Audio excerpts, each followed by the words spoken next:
এবং এখানে এমআরপি সুনির্দিষ্টভাবে থাকতে হবে। বুঝতে পেরেছেন? এগুলো ভোক্তাধিকার সংরক্ষণ আইনের ব্যত্যয়। কনজিউমাররা যখন কিনতে আসবেন ওনারা এই প্যাকেটের লেবেলে এমআরপি দেখেই ক্রয় করবেন। এই কোড দেখে তো শুধু আপনিই বুঝতে পারবেন, আর কেউ বুঝতে পারবে? তাহলে আপনার এখানে যে 3 ধরনের অপরাধ পাওয়া গেল, আপনি অপরাধ অস্বীকার করেন? এগুলো কত করে বিক্রয় করেন? এটার রেটটা একটু দেখাই দিবেন আমাকে। এটা 120 টাকা লেখা আছে কোথাও? এমআরপি থাকতে হবে। জি। এটা কি আমাদের দেশীয় প্রোডাক্ট না বাইরের? দেশি, বলছে মেড ইন থাইল্যান্ড। দেশে ইম্পোর্ট করে। ইম্পোর্ট করে। তাহলে যিনি ইম্পোর্ট করেছেন ওনার তথ্য এখানে থাকতে হবে এবং উনি এটার এমআরপি নির্ধারণ করে দিবেন। আপনি যেমন আমার কাছে কত বলেছেন, 120 টাকা, এটা এই 120 টাকা কে নির্ধারণ করে দিল? এটা তো দেওয়া নাই। ইম্পোর্টার স্টিকার অবশ্যই থাকতে হবে। কোড ব্যবহার করেছেন আপনি, কোড কেন ব্যবহার করবেন? কালো কালির কোড, এগুলো কিসের কোড? এটা ধরেন 110 টাকা কিনা, মানে এটা দেখলে আপনারা বুঝতে পারেন 110 কিনা আর কি। তার মানে এটা গোপন কোড, শুধু যারা দোকানদার বা আপনারা যারা ব্যবসা করেন আপনাদের জন্য এটা। না, আমাদের কিনা রেটটা এখানে যেমন এখানে কত দিয়েছেন? 330। 110 টাকা কিনা, 330 দিয়ে কি বোঝাচ্ছেন?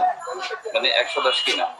মানে এটা তো আমরা বা কাস্টমাররা তো বুঝতে পারবে না এই কোড দেখে। এই কোড দেখে তো আপনিও বুঝতে পারলেন 110 টাকা কেনা, তার মানে এটা গোপনীয় কোড। যেহেতু আপনি একটা পণ্য বিক্রয় করছেন সেখানে গোপনীয়তার কিছু নাই। ভোক্তাদের অধিকার, তাদেরকে সবকিছু তথ্য দিতে হবে এবং এখানে এমআরপি সুনির্দিষ্টভাবে থাকতে হবে। বুঝতে পেরেছেন? এগুলো ভোক্তাধিকার সংরক্ষণ আইনের ব্যত্যয়। এখানে আরো অনেক ধরনের প্রোডাক্ট আছে এরকম কোড ব্যবহার করেছেন। যে কোড ব্যবহার করা, মার্কেটে দিয়ে কোড ব্যবহার করা, এগুলো সব এখানে থাকবে। হ্যাঁ, এগুলার রেট আছে, এগুলার রেট আছে।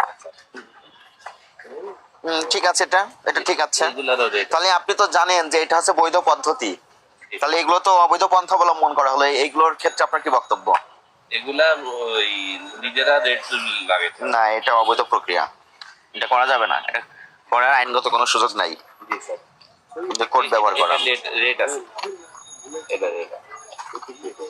ঠিক আছে, আমদানিকারকের স্টিকার থাকলে ঠিক আছে সেটা। এই কোম্পানি দেয় না, স্টিকার দেয়। একটা স্টিকার নাই, প্রত্যেকটাই কোড ব্যবহার করেছেন। এই কোম্পানিটা স্টিকার নেই স্যার। এগুলো সব বের করে বাইরে রাখেন, এখানে সবগুলো বের করে এখানে রাখেন।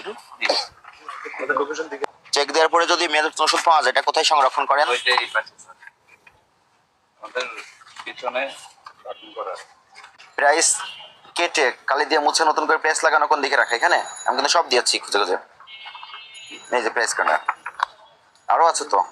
ম্যানেজার সাহেব, আপনার নাম কি? রাকিব। রাকিব সাহেব। আপনার এই প্রতিষ্ঠানের বয়স কতদিন? আজকে 20 বছরের মতো। 20 বছর? আমি কত মিনিট দেখলাম আপনার প্রতিষ্ঠান? আধা ঘন্টা হবে। জি স্যার। আধা ঘন্টায় দেখে এগুলো বের হয়েছে। এখানে কি কি অ্যানামলিস পাওয়া গেছে আপনি বুঝতে পেরেছেন? কিছু প্রোডাক্ট আছে যেগুলোর আপনি প্রাইস নিজেরা কেটে নতুন করে প্রাইস বসিয়েছেন, প্রাইস কাটা। কই আর কোথায়? আমি তো সব খুঁজে দিয়েছি এখানে, প্রাইস গুলো কাটা। এই যা স্যার, এটা প্রাইস কাটা। ইন্ডিয়ান প্রাইস ছিল তো। তাহলে আপনি কি প্রাইস কেটে মুছে দিয়ে নতুন করে প্রাইস বসানোর এখতিয়ার, আইনগত এখতিয়ার আছে আপনার? জি না, তাহলে এটা আপনি কেন করেছেন? এটা স্যার ইন্ডিয়ান প্রোডাক্ট থাকার কারণে প্রাইসটা। এটা তো অপরাধ সংগঠিত হচ্ছে, আপনি অপরাধে দোষ স্বীকার করেন। আচ্ছা, এখানে কিছু প্রোডাক্ট আছে যেটা ডিসেম্বর মাসে মেয়াদ শেষ হয়ে গেছে, নভেম্বর মাসে মেয়াদ শেষ হয়ে গেছে 2024 সালের। এখানে আরো অনেক পরিমাণ আছে, এগুলো তো আমি আপনার কাছে দিয়েছিলাম। মেয়াদ উত্তীর্ণ পণ্য আপনার এখানে পাওয়া গেছে। মেয়াদ উত্তীর্ণ ঔষধ বিক্রয় করা বা বিক্রয়ের প্রস্তাব করা বা বিক্রয়ের উদ্দেশ্যে প্রতিষ্ঠানে সংরক্ষণ করা অপরাধ। আমরা আপনি স্যার আজকে সব স্টার্ট দিতে সতর্ক হতে হবে আপনাকে। জি স্যার। তো এই মুহূর্তে আপনার এখানে যে মেয়াদ উত্তীর্ণ ওষুধগুলো পাওয়া গেল, এই বিষয়ে আপনার অপরাধে দোষ স্বীকার করেন আপনি? জি স্যার। আর পাশাপাশি কিছু প্রোডাক্ট আছে এগুলো অবৈধ প্রক্রিয়ায় আপনার এখানে এসেছে এবং আপনি সেগুলো বিপণন করছেন, যেগুলোর কোনো বৈধ আমদানিকারকের স্টিকারটি নাই। এবং একটি প্রোডাক্ট যদি বাহির থেকে আসে, যিনি আমদানি করবেন উনি এটার এমআরপি ডিক্লেয়ার করে দিবেন, আপনি সেই এমআরপি অনুযায়ী বিক্রয় করবেন। তাহলে একজন অবৈধ ব্যবসায়ী যিনি অবৈধ প্রক্রিয়ায় উৎপাদন করেছে এবং আপনার মাধ্যমে আপনি তার পণ্য বিক্রয় করে দিয়ে তাকে সহযোগিতা করছেন, এইগুলো আর করা যাবে না আপনার। জি স্যার। ঠিক আছে? আর এই পাশে যে পণ্যগুলো আছে এগুলো বাইরের পণ্য আপনার বক্তব্য অনুযায়ী, তো এগুলোর একটাতেও ইম্পোর্টার স্টিকার নাই এবং এমআরপি নাই, আপনি প্রত্যেকটাই কোড ব্যবহার করছেন, সাংকেতিক কোড। সাংকেতিক কোড ব্যবহার করাও অপরাধ। কনজিউমাররা যখন কিনতে আসবেন ওনারা এই প্যাকেটের লেবেলে এমআরপি দেখেই ক্রয় করবেন। এই কোড দেখে তো শুধু আপনি বুঝতে পারবেন, আর কেউ বুঝতে পারবে? তাহলে আপনার এখানে যে 3 ধরনের অপরাধ পাওয়া গেল, আপনি অপরাধ অস্বীকার করেন? এই অপরাধ আমাদের ভোক্তাধিকার সংরক্ষণ আইনের 51 ধারায় অপরাধ সংগঠিত হয়েছে। এই অপরাধে সর্বোচ্চ সাজা আছে 1 বছরের জেল, আর্থিক জরিমানা আছে 50,000 টাকা। আপনাকে আজকে সতর্কতামূলক 40,000 টাকা আর্থিক জরিমানা করলাম, এবং ভবিষ্যতে আপনি এই বিষয়গুলো অধিকতর সতর্ক থাকবেন। স্যার আমাদের এইটা একটু দেখেন স্যার, আমরা ইয়ের পরে এই 5টা মাস আমাদের বেচা কিনা হয় না। তাহলে এগুলো কেন করলেন? আপনার তো প্রতিষ্ঠানের বয়স 20 বছর। আপনি যদি বলতেন নতুন প্রতিষ্ঠান, সেক্ষেত্রে আপনাকে একটা সুযোগ দেওয়া যেত। আপনি 20 বছর ধরে তাহলে এগুলো করে এসেছেন। জি না স্যার, এগুলা এই রেখে দেখলে কিন্তু আরো অনেক পণ্য পাওয়া যাবে, এগুলো সব সরিয়ে ফেলবেন। যেগুলো বাইরের পণ্য সেগুলো আপনার স্বার্থে, ভোক্তার স্বার্থে যে আইনসঙ্গত নিয়মকানুনগুলো বলা আছে সেগুলো মেনটেন করবেন, এবং মেয়াদোত্তীর্ণ ওষুধ একটা বড় চেম্বার করবেন, সেখানে স্টিকারে ঘোষণা দিবেন, দিয়ে ওখানে সংরক্ষণ করবেন। আপনাকে প্রথমে জিজ্ঞাসা করেছিলাম মেয়াদোত্তীর্ণ ওষুধগুলো কোথায় রেখেছেন, আপনি কিন্তু একটা সাইড আমাকে দেখিয়ে দিয়েছেন। তারপরও এই সাইড থেকে বের হয়েছে না ওষুধগুলো, তাহলে এখান থেকে কেন বের হবে? আপনাকে সব এক জায়গায় গুছিয়ে রাখতে হবে। তারপরে যে পণ্যগুলোর আপনি প্রাইস ঘষা মাজা করেছেন, এগুলো করার এখতিয়ার কোনো খুচরা ব্যবসায়ীর নাই। যদি আপনি আমদানি করতেন সেক্ষেত্রে আপনি করতে পারতেন, তো সেটা ঘষা মাজা করে নাই, এমআরপি ডিক্লেয়ার দিয়ে স্টিকার আকারে করতে পারতেন। ঠিক আছে, এইগুলো করা যাবে না।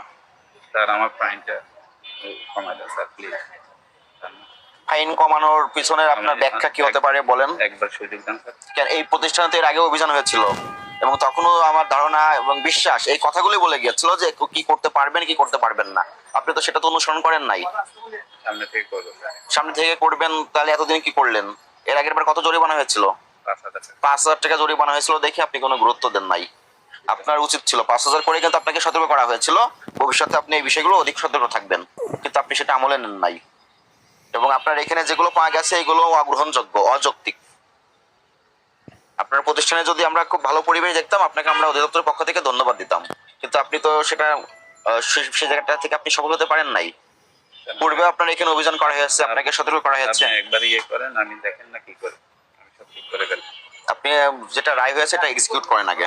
স্যার আমাদের প্রসিকিউশনে একবার স্পেসিফিক ভাবে লিখেন এগুলো।